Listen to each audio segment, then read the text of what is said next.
I also want to tell Kenyans that the biggest existential threat to Kenya's declining economy and democracy and freedom of speech, freedom of expression, freedom of political affiliation and growth is Uhuru Kenyatta, because he is on the driver's seat. And what he inherited from Kibaki was a rich democracy. Raila Odinga is his new political machinery for hire. And the BBI itself, the BBI process, the BBI report as expected, the BBI is the special purpose vehicle, SPU, the special purpose vehicle heading to the route that has been suggested by Murathe, Atwori and Beth Mogo.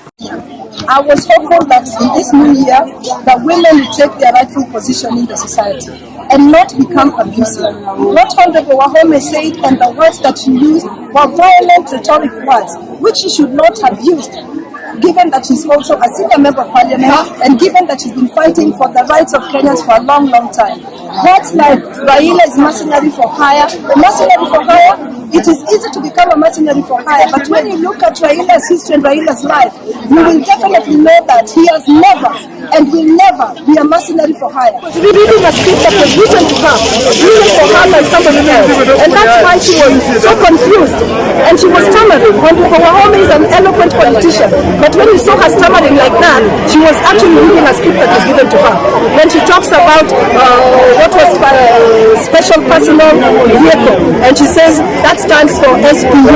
SPU cannot be special personal vehicle. It only shows that she was so confused. But I'd like to appeal to the women of Kenya today, especially the women in parliament. Take up your rightful position. You have an opportunity to represent the country and more so to represent the women, and you will not do that by being violent in terms of abuse. We heard what the president said in Muranga the other time, that indeed Honorable Rudia, Honorable Matiba, Honorable Jaramogi Odinga, Honorable Raila, they opened up this space for us, and they had to open it with a lot of sacrifice and a lot of violence. But we are lucky to be in this position at this time. We don't have to fight. We can use our positions to work for the people, and if we work for the people, if we offer services to the people, we will have indeed enhanced the fight for the war that was begun by our forefathers. We had Honorable Alice Wahome leading with the president to build a toilet for in a school. Is that the job of a president? They get CDF, which is supposed to enhance educational facilities. Isn't toilets and sanitation part of education facilities? So let her take her responsibility and not fail and then lay blame on somebody else. I think the president is doing a good job, and this BBI will actually bring us together and enhance the opportunities that our forefathers worked for. So I'd like to tell Alice Wahome, you must be respectful. You do not have to fight and abuse people in order to be perceived to be a good leader. And it is so clear that what you are fighting for, or the rhetoric that you are using, is indeed supposed to make you gain favor with Honorable William Ruto. But you must not gain favor by abusing other people. Let your work shine. He will recognize you for your work. And the BBI itself, the BBI process, the BBI report as expected, the BBI is the special purpose vehicle, SPU, the special purpose vehicle heading to the route that has been suggested by Murathe, Atwori and Beth Mogo. So they need to write some explanation on the below where I had written that they have refused to sign. We had not verified, period. I was authorizing verification. Where una ujinga saidi sana. Though, I think as a returning officer, I have a decision to make. The MP is abusing me. I think unaweza kusikia akiongea kwa sasa. Just let it to me. Sio mmesikia. Mimi nitatoka hapa. Wakitaka kuchukua hizi results mimi nitawaacha, and I'll have to leave because I cannot take this anymore. Yeah. But I'm coming to report to officials and I'll file a report about it. Yeah. We are saying file the report. The report you want to file, the roster are the ones that you can file. You file the report you want. Let us go. You are doing your work. Mutiko, I'm handing over this to you. Mutiko, let's go in here. There's nothing I'm going to do. Sasa ni sipo. Tafadhali. Nisipo nini? Ofisa. Nisipo nini? Nisipo nini? Nisipo nini? Nisipo mtu. Nisipo. Ngoja baraka. By the way, all the Zamalonza. Zamalonza. Nimepata hizi ya mboro. Na urudi. I have you say you are not working. You people are not working. There is nothing I'm going to change. I'm not going to change anything. I have done my work. Na nimemaliza. You are not on higher Malonza. It's okay, just stop pulling him. Stop pulling him. Stop pulling him. Hey, if he is here, you are going to be responsible. Stop. Please stop pushing her. Somebody is attacking. Kindly stop pushing her. No. It's not working. Are you people all of you? No. Are you people all working together? Why are you pushing him? Why are you pushing him? I am not doing anything. I've done my work. Yes. As a returning officer for Kandara constituency, I have finished that work. It has taken me so much time to finish. There is nothing else I am going to do, dead or alive. I have finished my work. Can you people, all of you don't think for the time alone? These are not because all the work we have done. All the work we have done, he wants to spoil. Can we agree on what is wrong? He has just sought instructions.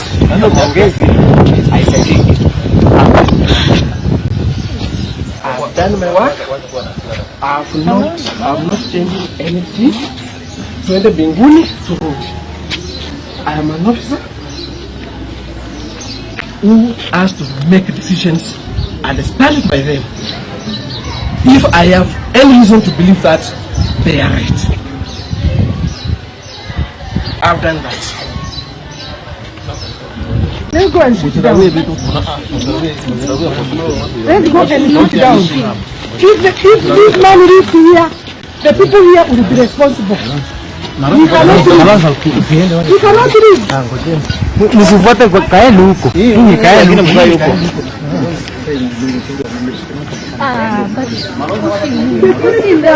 Wamefanyia akae hapa. These are the people who are spoiling elections.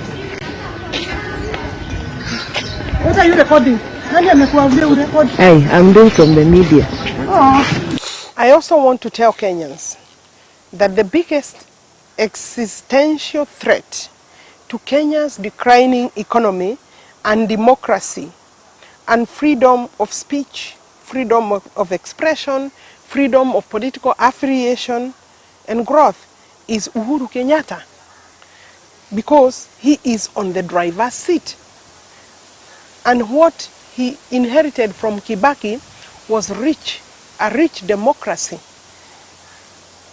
Raila Odinga is his new political machinery for hire. And the BBI itself, the BBI process, the BBI report as expected, the BBI is the special purpose vehicle, SPU, the special purpose vehicle heading to the route that has been suggested by Murathe, Atwori and Beth Mogo. And I'm sure Kenyans must be thinking Murathe is dreaming. No, I don't think Murathe is dreaming. I don't think Atwori is speaking from nowhere. I don't think Beth Mogo, who is a close relative of Uhuru Kenyatta, is also speaking from nowhere. When we made our constitution and put provisions of a term limit, we did not put the limit of age, because we expected that even at 70, if Kenyans want you to be their leader, then you'll be elected. But we did not also say that the qualification for you to stay is your age. And therefore, the suggestions that Uhuru Kenyatta, because he's young, is going nowhere, is actually an insult and an abuse to the intelligence of Kenyans. Even though the person saying may be expressing their opinions and views, I think His Excellency, who we respect a lot, Uhuru Muigai Kenyatta, should actually respond to some of those issues, because were they coming from just anywhere, then maybe Kenyans would not give them attention. But they are coming from persons who have closely been associated or associated with the head of state, and therefore, for me, it is a concern.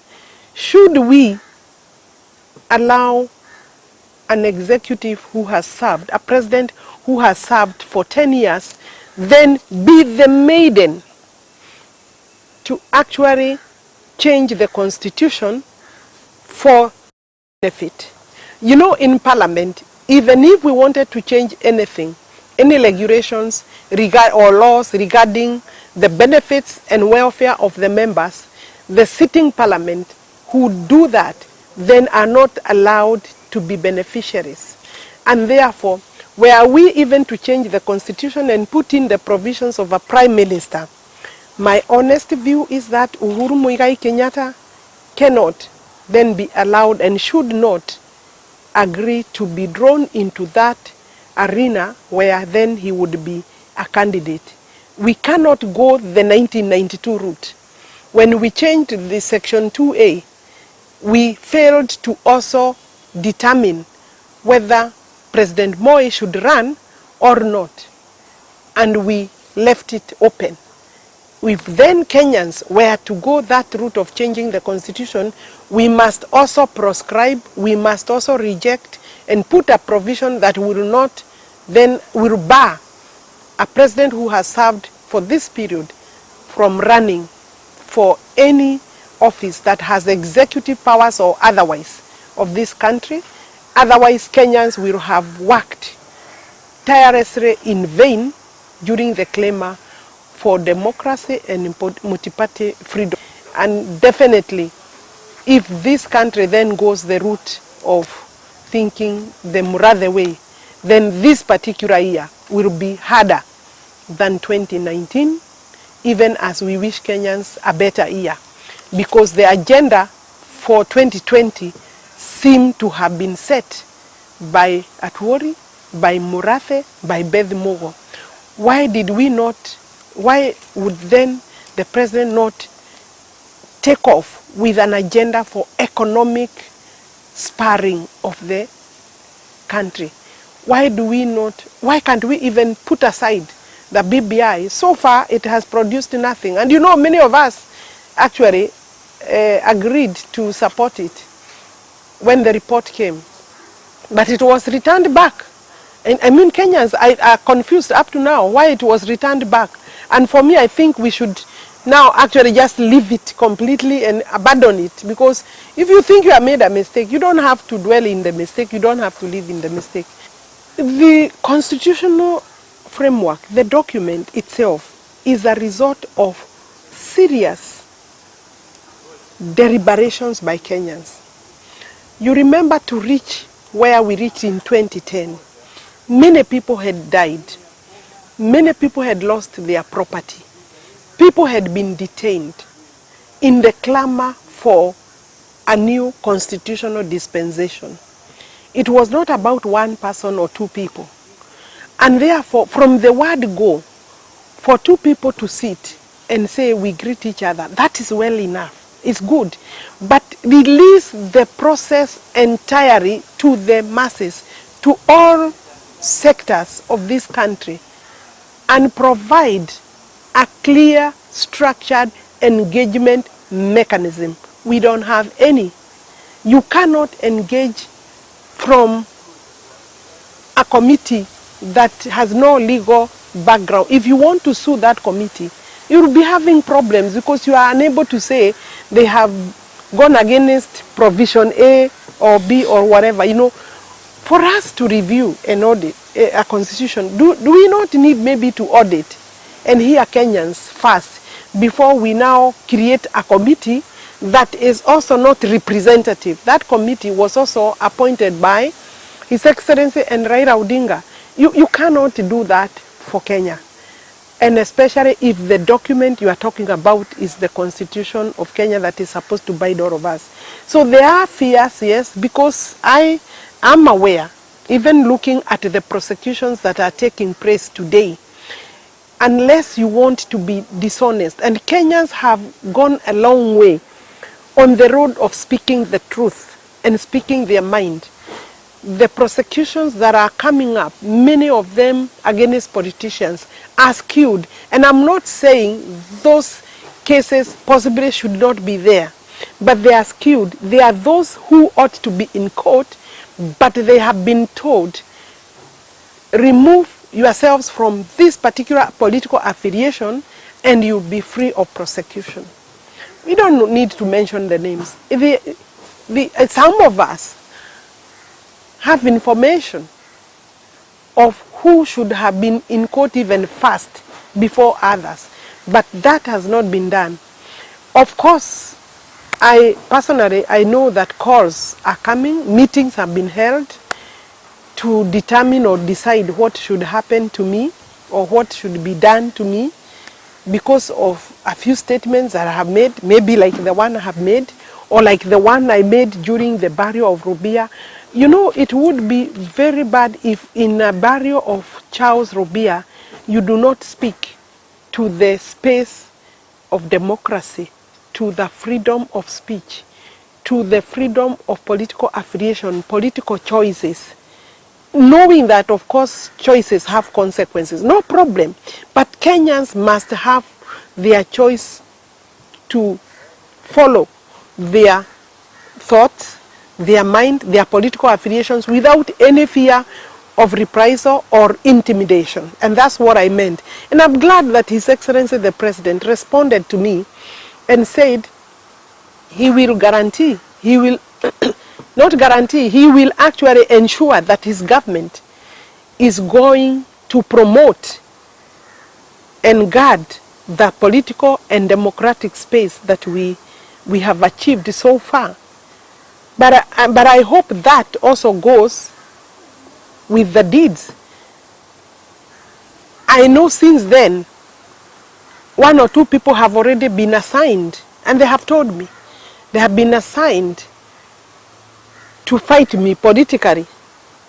And there have even been a candidate or candidates have been identified to fight me politically.